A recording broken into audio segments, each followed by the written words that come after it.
வணக்கம் மக்களே. கடை வத்தி காஞ்சி போச்சு, வெளியே போக முடியல, அதனால கடலுக்கு போகல. இன்னைக்கு பார்த்தீங்கன்னா உங்களுக்கு ஒரு சங்கு காட்டுறேன். இந்த இருக்கு பாருங்க. இந்த சங்கை வந்துட்டு நாங்கள் எங்கள் ஊரில் வந்துட்டு நத்தாஞ்சங்கு அப்படின்னு சொல்லுவோம் மக்களே. இது நாங்கள் காசுன்னு சொல்லுவோம், அம்பிளியம் காசு அப்படின்னு சொல்லுவோம். இதுக்குமே காசு தான், இந்த சங்குமே காசு தான். உள்ள கறியை எடுத்து போய் கொடுத்தாலுமே வாங்குவாங்க.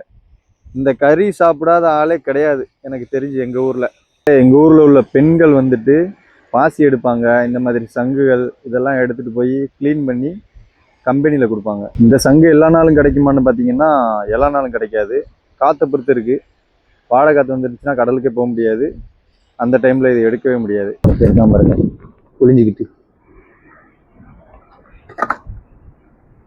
இந்த இருக்கு பாருங்க கறி. இதுதான் மக்களே இந்த கறி. இது சமைச்சு சாப்பிட்டோம்னா பயங்கரமாக இருக்குங்க. இது மூடிடும் நம்ம தொட்டோம் அப்படின்னா. என்னன்னு தெரில, மூட மாட்டுது. எனக்கு தெரிஞ்சு சோழி முடிய போகுதுன்னு நினைக்கிறேன். இதுக்கு